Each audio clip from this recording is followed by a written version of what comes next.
Қайырлы күн, құрметті көрермендер. Бүгін Бозоқ сәрсенбілерінің сәтті күндерін бағдарламасын жалғастырудамыз. Бүгін біздің қонағымыз Лев Гумилев атындағы Евразия ұлттық университетінің археология этнология кафедрасының меңгерушісі, тарих ғылымдарының кандидаты, доцент Ұлан Мұтқалиев. Қош келдіңіз. Қош көрдік. Саламатсыздар. Және менің әріптесім Қажымұрат Төлегенұлы. Ассалаумағалейкум, құрметті көрермендер. Ал Ұлан Мұтқалиев, қош келдіңіз.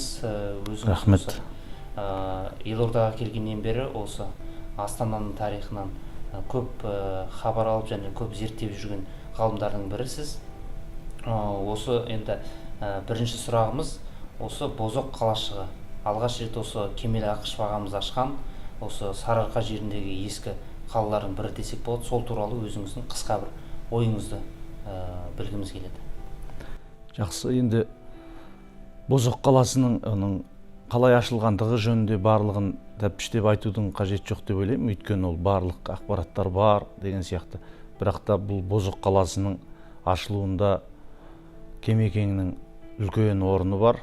Ол кісінің қазаққа берген дүниесі көп, соның ішінде атап айтып кететін болашақ ұрпаққа қалдырған дүниесінің бірі мұрасы ретінде осы орта ғасырлық Бозоқ қаласын айтуға болады.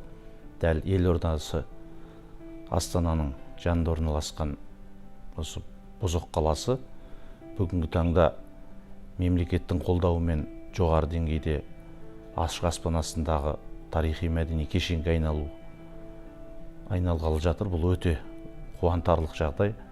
Тек қана археологтар тарих мәдениет саласындағы халық емес, бүкіл қазақ халқы қуанатын дүние.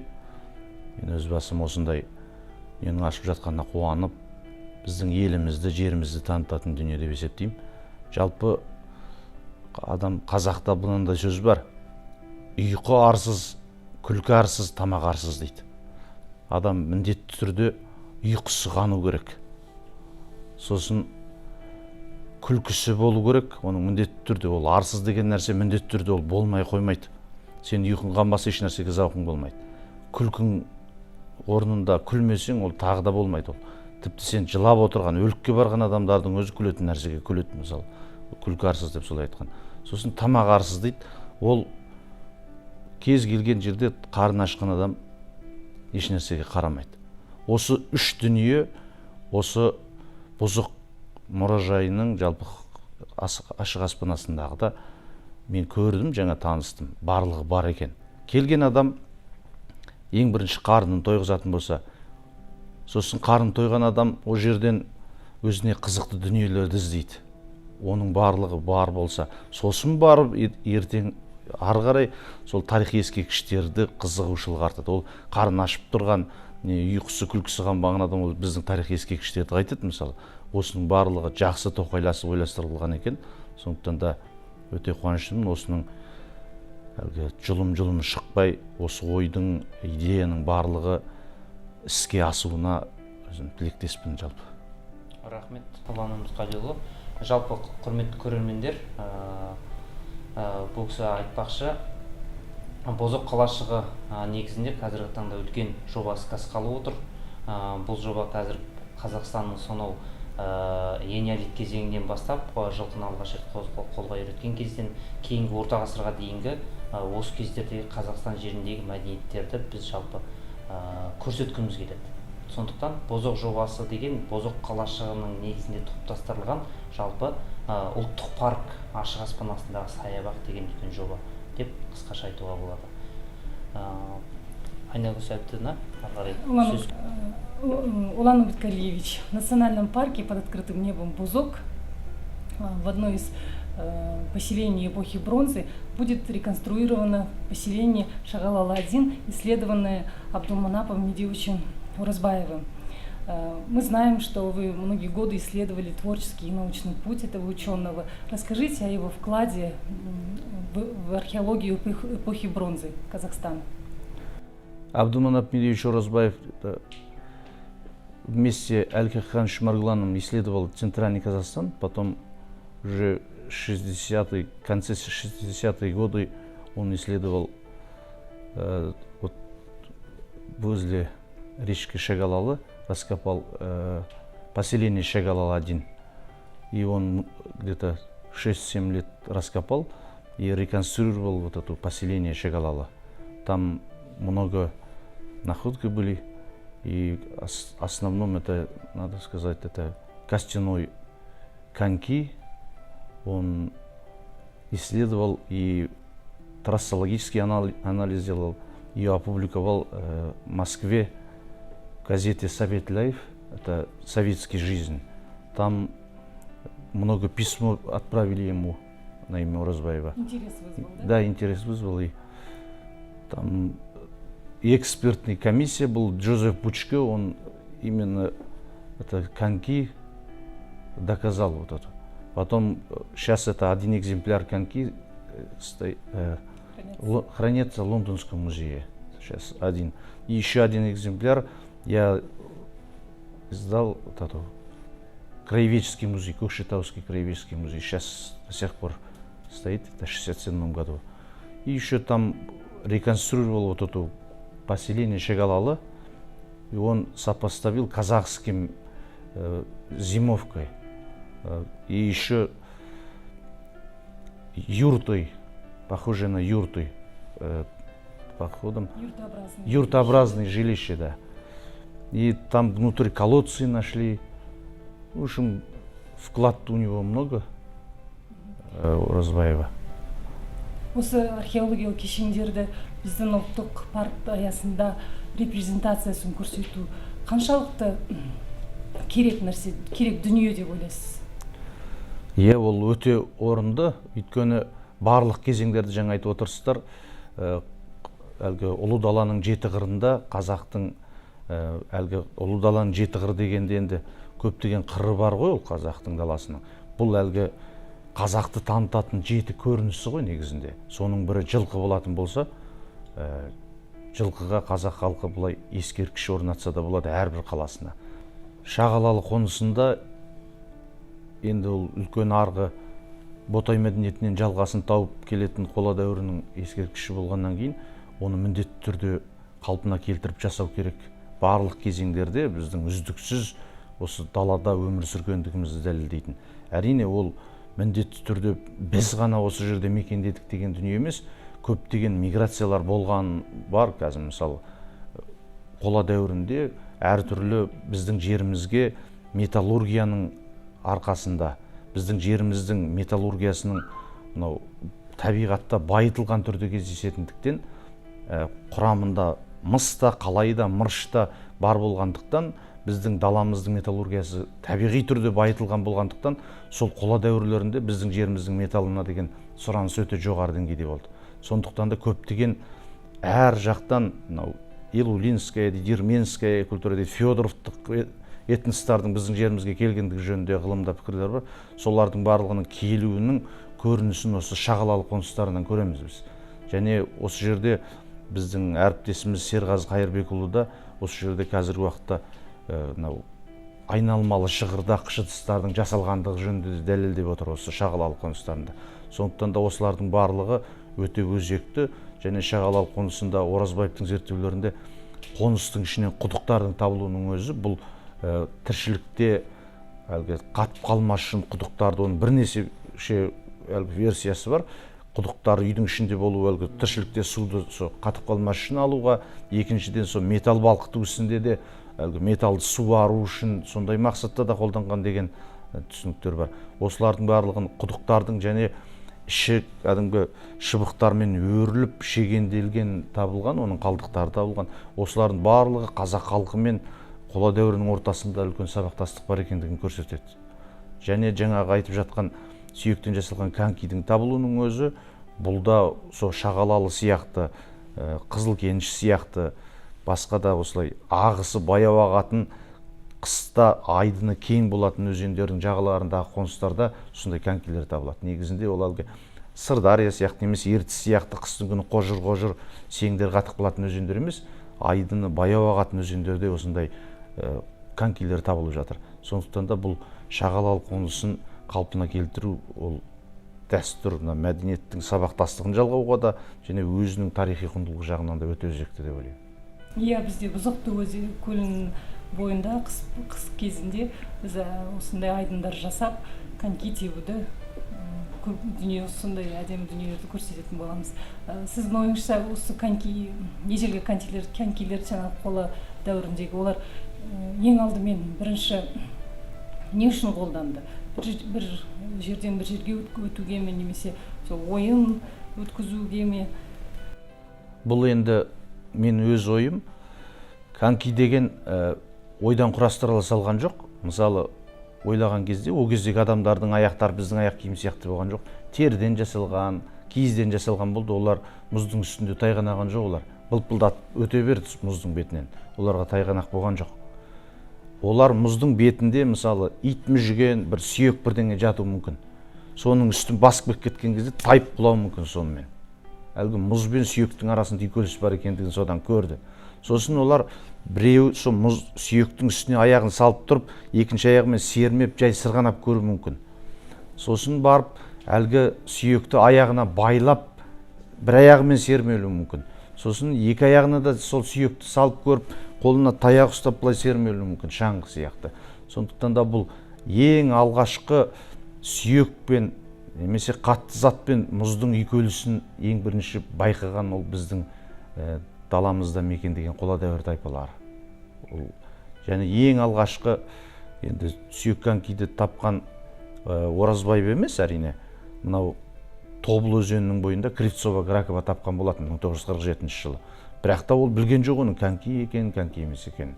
Сосын кейіннен Оразбаев осы Шағалалы өзенінің бойынан конькиді тапты да, соны дәлелдеуге тырысты. Сосын жаңағы мен айтып кеткен көптеген эксперттік сараптамалар жасалды. Соны біз ары қарай жалғастырып, Шығыс Қазақстан облысы Шаған өзенінің бойынан сондай сүйектен жасалған коньки таптық та, қалпына келтіріп, реконструкциялап, жылқының сүйегінен, метаподия дейді, сирақ сүйегінен жасап, қатты сүйек. Сосын өлгіні патент алып, жаңағы мұз айдында сырғанап көрдік осыны. Сондықтан да бұл әлгі конькидің бірінші түрде, ол мақсатты түрде сырғанайық деген емес, ол әлгі ең алғашқы қалыптасуы біздің жерімізде осы конькилердің. Одан кейін келе ақырын дамытты, сол теріден жасалған киімге қайыспен байлайтын тесіктер жасап, оны жылтыратып, ол міндетті түрде жылқының әлгі сирақ сүйегінен жасала қойған жоқ шығар, мүмкін басқа сүйекпен олар сырғанап көру мүмкін. Бірақ та жаңағы сирақ сүйектен жасалуының себебі бұл мұзда да, қатқақ қарда да сырғанауға ыңғайлы болды. Қазіргі конькилер сияқты өткір жүзді емес, бұл әлгі доға тәрізді болып келеді. Шаңғы, иә. Жалпы шаңғы деген біздің қазақ халқында да болған. Дәркембай Шоқпарұлының өзінде айтады, сой шаңғы деген болған дейді қазақта. Бұл әлгі қай дәуірлерде болды екен шаңғы? Ол тіпті осы Дәркембай Шоқпарұлының айтуынша, Ахмет Тоқтабай да айтады осы этнограф ретінде. Бұл осы 16-17 ғасырлардың өздерінде сол кездерде сой шаңғы деген болған. Бұл мына таулы жерлерде, Алтай сияқты өлкелерде мекендеген біздің түркі халықтарында жылқының сирағының терісінен де жасайтын шаңғылар болған. Ағашқа соның әлгі жүнінің әлгі суағар жағын қаратып отырып шегелеп сондай сырғанайтын болған. Тамаша, Ұлан Мұтқалиевич көп мәліметтер алдық. Енді бір осы орайда бір сұрақ туындап тұр. Біздің Бозоқ жобасының ішінде қола дәуірінің үлкен кешені бар. Оның ішінде бізде орталық Қазақстанның қола дәуірінің үйлері, сосын Жетісудың қола дәуірінің үйлері, жаңағы Абдылманап Оразбаев, Қадырбаев ағаларымыз тапқан. Сосын Жетісуда осы Түрген 1, Түрген 2 сияқты үйлер бар. Ол жақ енді кішкене таулы жақтың үйлері. Сонда айырмашылықтары бар да, кішкене былай ойластырғанға. Мен сұрағым, сол кезде қоршаулар қандай болды? Қола дәуірінің үйлері арнайы қамалдармен, немесе ағаштармен, сондайлармен қоршалды ма, немесе тастармен, бекініс сияқты, қамалдар сияқты қоршалды ма? Сосын қалалар ол кезде болды ма? Қалалардың ерекшелігі қандай болды? Қола дәуірі, қалалық мәдениет, сондай, сол туралы қысқаша тоқталып. Жақсы. Енді қола дәуірінде нақты орта қола кезеңдерінде әсіресе отырықшы мәдениеттің үлкен бір жоғары деңгейге жеткен кезең деп айтуға болады. Жалпы қола дәуірінің қоныстары өзінің орналасу жағынан мына географиялық аймаққа байланысты болады. Негізінен енді қола дәуірінің барлық қоныстары көбінесе мына орталық пен солтүстікте немесе шығыста ғана сияқты болып көрінеді. Бұл терең зерттелуіне байланысты. Негізінен әйтпесе Сырдың бойында да, Қаратауда, басқа өлкелерде де қола дәуірінің қоныстары жетеді, мекендеген олар. Тек әр дәуірге байланысты ол оңтүстік өлкелердің орта ғасырлығы терең зерттелді. Ал енді барлық өлкелерде қоныстар бар қола дәуірінің. Бірақ соның ішінде географиялық аймағына байланысты. Бұл мысалы орталық Қазақстанда, шығыс Қазақстанда тасты өлкелерде тастан тұрғызылды негізі қоныстар. Қабырғалар қалың болып келеді. Ол жерде 1 метр, 1,5 метрге дейін келетін қоныстар. Бұл енді өзен көлдердің жағалауларына жақын болады да, ортада бір немесе екі ошақтың орындары болғандықтан, бұл енді қыстың өте қатты болғандығын емес, енді қыстан қорғану өте қиын болды ол кезеңдерде. Енді тағы бір пікір бар, мысалы Кемекеңнің айтатыны бар, осы қола дәуірлерінде табиғатта, климатта әлі де бұл қазіргі уақытқа қарағанда жылы болды деген пікір айтады. Мысалы сақтардың кезеңіне қарай, ксеротермдік климаттың өзгеруіне байланысты дейді. Мысалы орталық солтүстік Қазақстан өлкелерінің табиғаты қазіргі оңтүстік өлкелер сияқты болған дейді. Өйткені қазір картадан біз қарасақ, шағын өзен көлдердің барлығы тартылып қалғанда қоныстар ескі арналардың бойынан табылады. Яғни сол кезеңдерде қола дәуірлерінде шағын өзен көлдер ағып жатып, қысы сәл жайлырақ болған, қазірге қарағанда 40 градус сақылдаған сарайыз болмаған. Бірақ та қыстан қорғану үшін сол қалың қабырғалы тас үйлер, ортасында екі ошақ болған. Енді жаңағы өзіңіз айтып отырған жетісу өлкелері одан да біраз сәл жылырақ болғаннан кейін ол шағын қабырғалары сәл оған қарағанда жеңілірек болды. Жіңішке қабырғалы сондай. Енді жаңағы сұрақтың жалғасы, қола дәуірлерінде сыртқы қоршаулары негізінен Петров мәдениеті дейтін солтүстік өлкелерде сыртында ормен қазылғандар, қоныстар кездеседі. Қоныстың сыртынан үлкен орлар қазылған. Бұл бір жағынан жыртқыш аңдардан қорғану мақсатында сондай болған болуы мүмкін. Олар орды қаза отырып, соның ішіндегі топырағын іргесіне көміп, ол да жылылық мақсатында жасалады негізінде.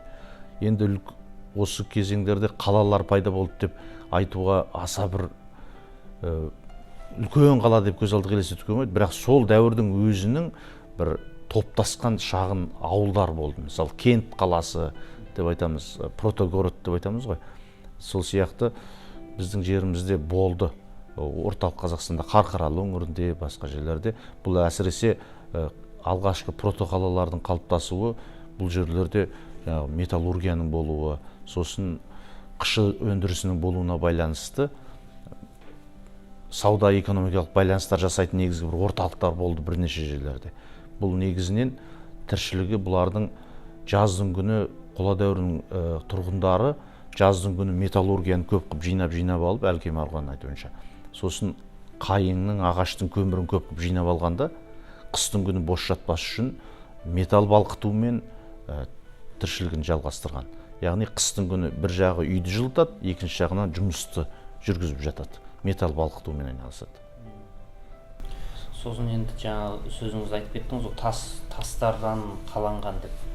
Осы тастың мен бір деректерден оқыдым, Груңғыр Жұмайлы деген ғалым бар еді, Қазақстан, Шығыс Қазақстан, Орталық Қазақстан. Соның жазбаларында алып тасталарды, тас құрылыстар болғанын кездестіреді. Сосын тас құрылыстар Шығыс Қазақстан жеріне өткенде ол кісі бар екенін айтады. Үлкен тас, олар қазақтарда өзінің атауы болған дейді. Ал осы Ақмола өңіріне саяхат жасаған Шангин тау инженері, бұл кісінің жазбаларында қазақтар осы далада үлкен тастар үйлер тұрады, оларды мықтың үйі деп атайды екен. Өздері бұрыннан келе жатқанын айтады, өздері нақты оның арғы тарихын білмейді деп айтады. Әлкей Марғұланның жазбаларында кездеседі үлкен осы орталық Қазақстан жақтарында үлкен сондай тас меңгірлер немесе мегалиттік үлкен алып тастар дейді. Сондай бізде былай айтқанда Қазақстан жерінде Алтайдан бастап Атырауға, Оралға дейін өте көп кездеседі екен. Ал осыны біз осы туралы айтсаңыз, өйткені біз өзіміздің мәдениетіміздің арғы жағын үлкен мықты екенін біліп отырмыз да, өйткені Ұлыбританияда жаңағы үлкен тастан орналасқан бір құрылыс бар ғой, Стоунхендж. Стоунхендж деген. Иә. Сол сияқтының бізде қаншамасы біздің даламызда жатыр. Біз соны әлі күнге дейін былай бір көрсете алмай жатырмыз.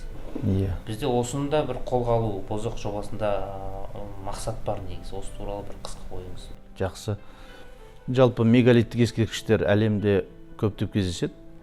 Дальмендер, кромлехтер дейді, менгерлер дейді ғой. Сол сияқты біздің қазақ даласында да өте үлкен сондай бәленбай тоннадан тұратын тас ескерткіштер болмаса да, осы Әлкей Марғұланның зерттеулерінде орталық Қазақстанда біздің негізі өзі мегалиттік тастардың ең жоғары деңгейге жеткен бұл неолит дәуірі болып есептеледі. Неолит дәуірі деген бұл жалпы тас өндірісінің ең бір ғажайып сатыға көтерілген кезеңі. Үлкен мегалиттен кішкентай микролитке дейін дамиды.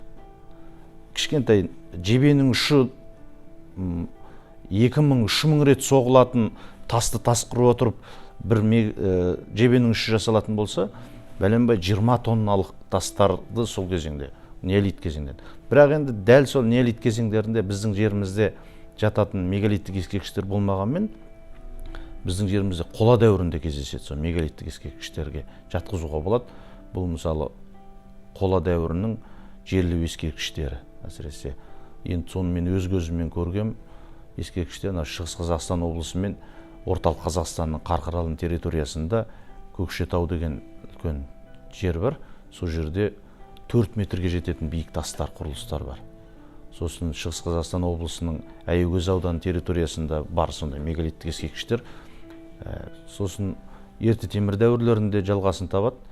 Енді сосын Беғаздан той мәдениетінде үлкен деңгейге көтеріледі. Осы мегалиттік ескерткіштерді жатқызуға болады. Бұның барлығы негізінде мегалиттік ескерткіштің салынуына тағы да келіп, осы әлеуметтік жіктелістің пайда болуына.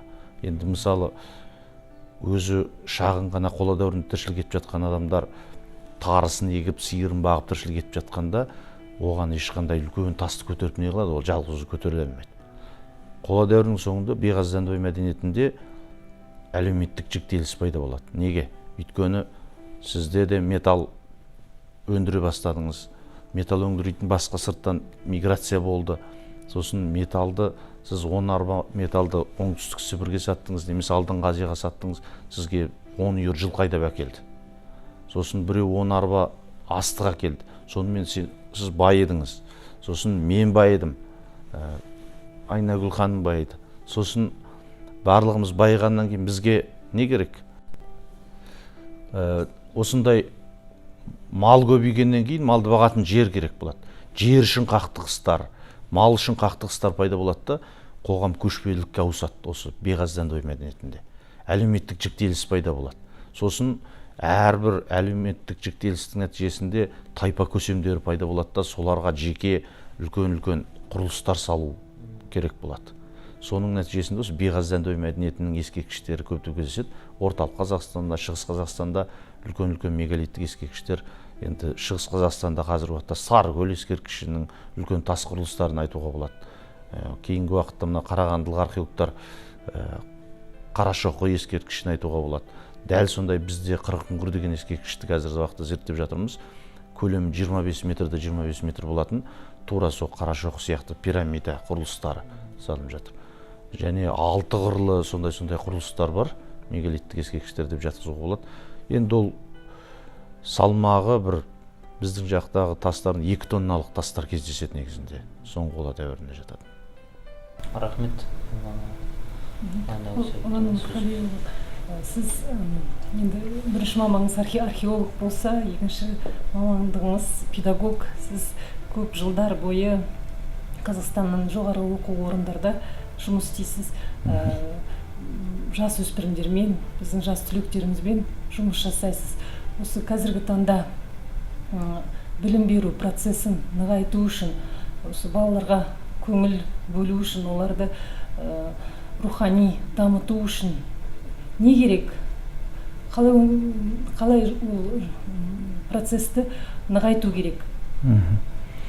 Енді мәселе көп бұл жерде, бірақ та әңгіме осы бұзыққа арналып жатқаннан кейін мен жаңа сіздердің қалпына келтірулеріңізді көрдім деп жатырмын ғой. сондан көп дүниелерді көріп жатырмын.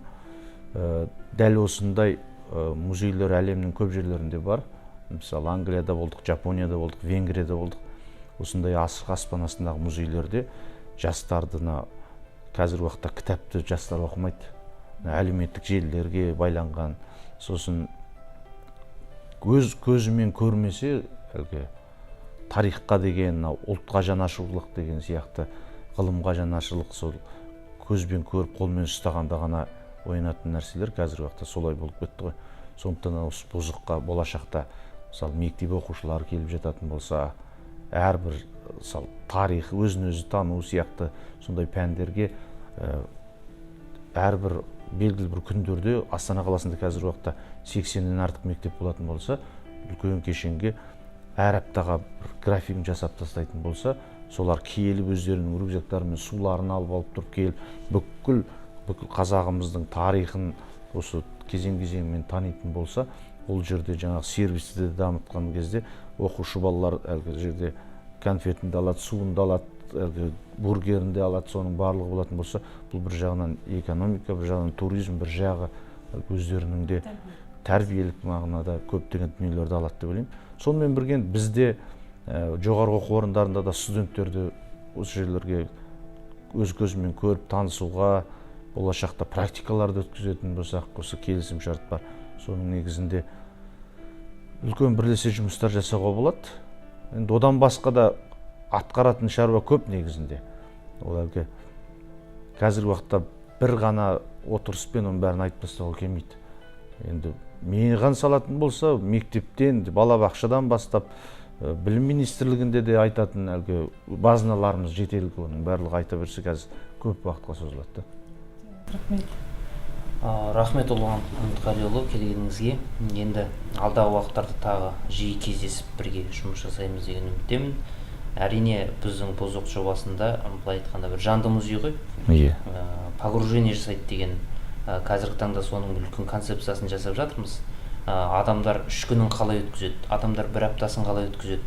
Оның ішінде қазақтың тағамтануы өз алдына бір бөлек. Оның алдына жылқытануы өз алдына бір бөлек. Оның ұлттық ойындардың бірнеше категорияларға бөлінген. Салт дәстүрлерге қатысты мейрамдар, жылдарға байланысты мерекелер. Оның өз алды бірнеше категорияларға әртүрлі нәрселерге жіктелінген. Біз қазіргі таңда солармен ақырындап жұмыс жасап, біраз нәтижелеріміз бар ақырындаған. Енді алдағы уақытта соны көрсетуге тырысамыз. Сізге көп рахмет келгеніңізге. Құрметті көрермендер, осымен шағын сұхбатымыз аяқталды. Алдағы уақыттарда тағы жолығамыз деген үміттемін. Аман сау болыңыздар. Жақсы, сау болыңыздар.